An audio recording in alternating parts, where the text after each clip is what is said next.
Today, women make up about half our workforce, but they still make 77 cents for every dollar a man earns.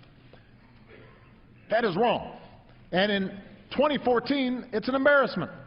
Women deserve equal pay for equal work. If you're good enough to get the job, you should get paid the minimum the job is worth. It has been 74 years since women officially entered the workforce during the World War II period. Since then, many aspects of American life have changed, yet discrimination remains. Women as a group are not thought to be competent, strong, or qualified simply due to their gender. They receive a fraction of a man's pay, are kept from promotions if they choose to have a child, and are seen as unable to become both competent and love leaders. It may be hard to believe, but all these inequalities come from the same root of stereotypes, biases, and assumptions. Women officially entered the workforce during the World War II period, when all the capable men were out fighting and their previous positions were vacant.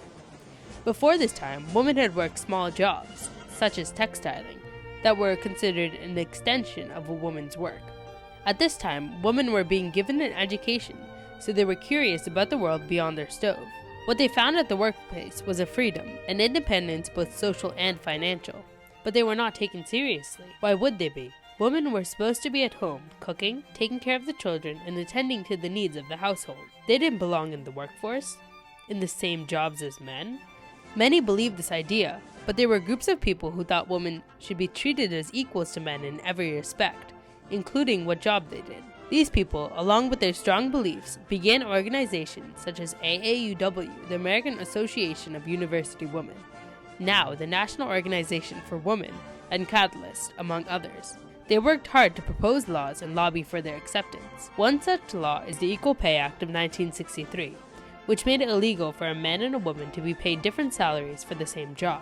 Yet women receive lower pay than men even today. Though it is illegal for women to receive less pay than a man, much of the issue is related to the way women are perceived and portrayed by society, so it is much harder to put a finger on and change. For women to receive proper pay equity, the society must understand and work to disband their commonly held stereotypes and expectations of women. Women are not worth 77% of men, and their paychecks should reflect such. We live in a post-World War II world, where the classic gender roles are still expected of us. During World War II, men had to be aggressive, ambitious, and forceful if they wanted to become good soldiers and survive the battlefield. At the same time, women had to be caring, compassionate, and compliant to care for the welfare of these soldiers.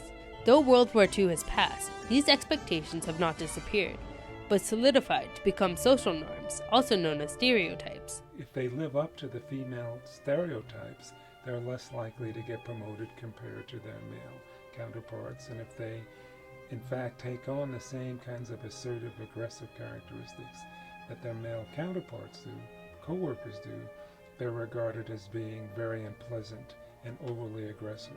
Though we do not live in a war-driven society today, our workforce was built by men and is probably better suited for men. If a woman follows these expectations to be quiet and accepting, she will most likely suffer a blow to her paycheck. It has been seen that 57% of men negotiate their first paycheck, while only 7% of women do the same. This creates a salary gap between the man and the woman from the start of their professional lives, and continues in the salary history section of their resumes. Negotiating is a skill that requires a confident and forceful individual, which is contrary to what is expected of a woman today. Without this constant pressure to conform to expectations created by the society, women would most likely be receiving equal pay for equal work. And I say, well, I'm not paying more for a piece of meat when I go to the grocery store, so why should I get paid less for doing work? Like, no one talks about why is it important to all of us pay the same for a product. It's kind of the reverse of it.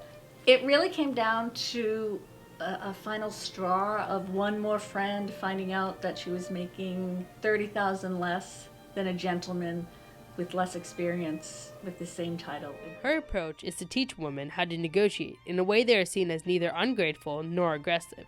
Unfortunately, in certain circumstances, a woman cannot receive equal pay to a man even if she negotiates. Women with children receive $11,000 lower than women without children, simply because of the assumptions made about mothers. Women with young children are thought to be unable to commit to their job, because of their double duty of home and work. We as a society believe that a woman will race out of the office immediately at 5 o'clock, or will be unavailable for meetings. Though this may be true for some women, these assumptions are applied to all women with young children. These thoughts run through the mind of a recruiter, whether they are aware of it or not, causing an unconsciously biased hiring choice. We inherit the weight of history, of inherent bias. First there was conscious bias, now there's unconscious bias. Just things your brain fills in. You hear the venture capitalists talk about pattern matching. This is a really good way to recognize, the next young entrepreneur. But they're also pattern matching for things that they have bias in and not realizing they're doing that. Her peers assumed that she would rather stay at home with her child than attend a business trip, leading them to give the big project to another peer. These assumptions are made without consulting the woman in question, and are the reasons for the frustrations of many working mothers. It has been shown that women with children are 79% less likely to be hired and are held to higher standards of punctuality and performance than women without children. A woman with a young child has a stunted career and is less likely to be motivated because of her immobile career ladder. She does not put her best efforts forth, and the company feels the difference. This is the reason for male domination at the top levels of the corporate world. Only 4.4% of Fortune 500 companies have women CEOs.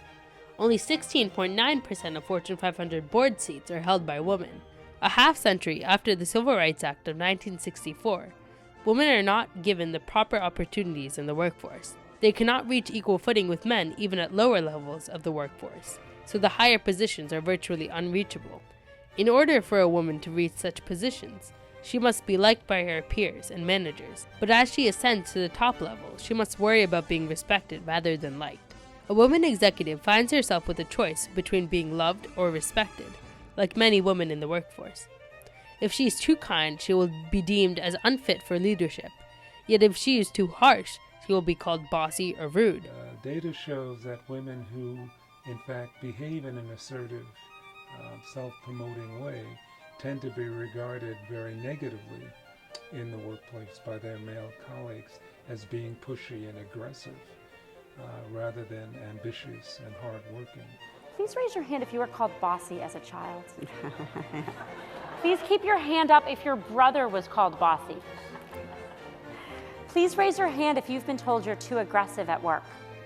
Yeah. Please raise your hand if your male colleagues have been told they're too aggressive. Yeah. Many obstacles prevent women from reaching that high position, but staying there is another challenge.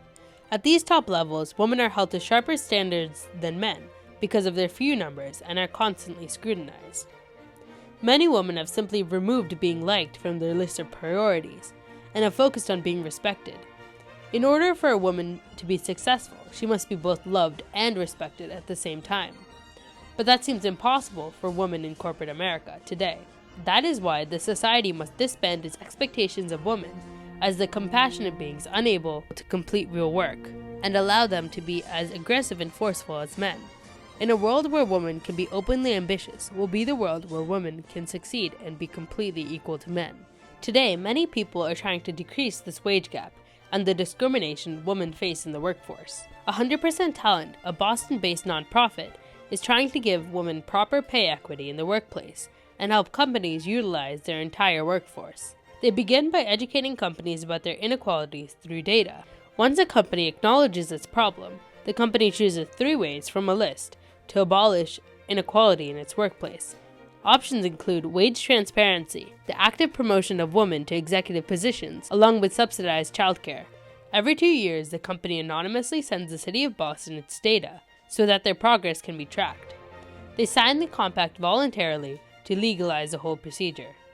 This initiative began in late 2013, and more than 50 companies have signed the compact, including BJ's Wholesale and NSTAR. Initiatives such as these are crucial in opening the eyes of companies about unequal pay, and eliminating other barriers keeping women from equality in the workforce. We have come a long way since the days of women performing only menial jobs in the workforce. But if equality is the goal, the society must fulfill its responsibility of dispensing its stereotypes, unconscious biases, and assumptions of women. Only then will women be given the opportunity to show their true potential in the workplace. By fulfilling its responsibility, the society allows women to exercise their rights to equality in the workplace, and ultimately create a better, more productive workforce.